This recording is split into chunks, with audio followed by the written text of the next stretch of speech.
Continues to bring you the latest on the vaccine race as Russia will now start its COVID-19 vaccination drive on December 5th, making it the first country in the world to vaccinate citizens outside of trials. According to Moscow's mayor, the first people to receive the shot will be teachers, doctors and social workers. Russian President Vladimir Putin had earlier ordered a mass vaccination drive after UK approved Pfizer-BioNTech's vaccine for widespread use. Putin also said that Russia will produce 2 million vaccine doses in the next few days. While mass vaccination in Russia was expected to begin in early 2021, Russia has been rushing to keep up with the pace with other vaccine contenders. The Russian vaccine Sputnik V became the first vaccine in the world to be registered. Its makers have said that the vaccine is 95% effective in preventing COVID-19. Earlier this month, Russia even started the mass production of Sputnik V vaccine. Currently, the country is the fourth worst affected in the world behind the United States, India and Brazil, with over 2.3 million cases.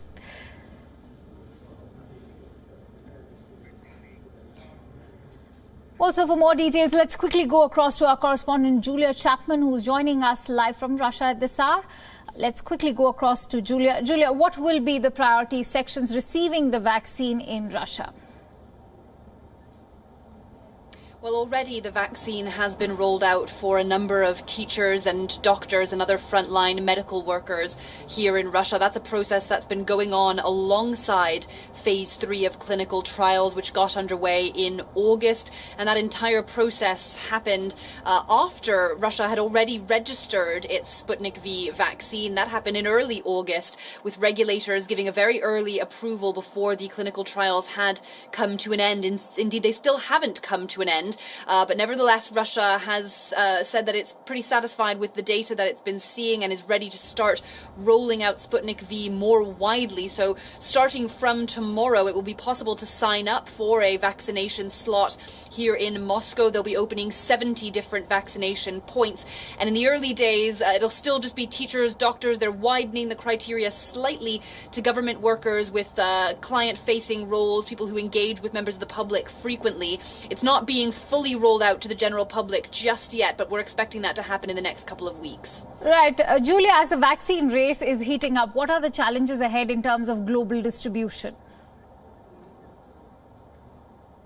Well, there are a lot of challenges, of course, although the developers of Sputnik V say that the vaccine is uniquely positioned to be transported very easily. It can be stored in a powder form and transported that way at temperatures between 2 and 8 degrees Celsius, meaning there's no need for cold storage, although we understand that the liquid dose of the vaccine is indeed stored at temperatures below zero. But of course, Russia is a very big country and there will be a lot of challenges with distributing the vaccine around Russia. Although President Vladimir Putin says Russians will be the first ones who will get access to Sputnik V. But there are a number of countries, including India, that will be getting Sputnik V as well. There's already a manufacturer in India that is taking part in the clinical trials of Sputnik V and is poised to be ready to mass produce the vaccine once it receives regulatory approval there. Right. And there are a lot of other countries that have expressed interest in the vaccine as well. It's a relatively cheap vaccine compared to a lot of the other major contenders, although there are still some hesitations, particularly in the West, with regards to the transparency of the clinical trials. But here in Russia, they're saying that the vaccine is nearly ready and it is safe and effective. We'll also be discussing the transparency. But having said that, Julia, I'd like to ask you, this mass vaccine, the vaccination drive was expected to take place in early 2021. What explains this rush?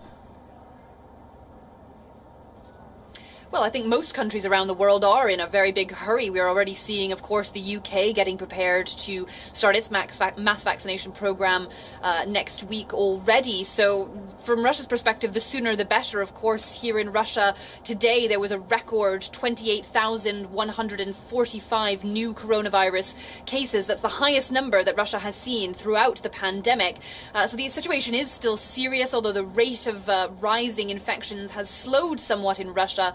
it's still certainly a big issue that the country is tackling. And here in Moscow, there have also been record cases today, upwards of 7,000 in the capital, and the restrictions haven't quite been meeting the level of rising cases. So there's been a lot of criticism that the government is preferring instead to roll out the vaccine as quickly as possible so they don't have to put any more limitations on the economy. Right, Julia, the rush is understandable, but at the same time, the European Medicines Agency has also warned of risks of COVID-19 vaccine race. It has said that its longer procedure to approve vaccines was more appropriate as it was based on more evidence and even required more checks than the emergency procedure chosen by countries like Britain now. What do experts have to say about fast-track vaccine approval in Russia?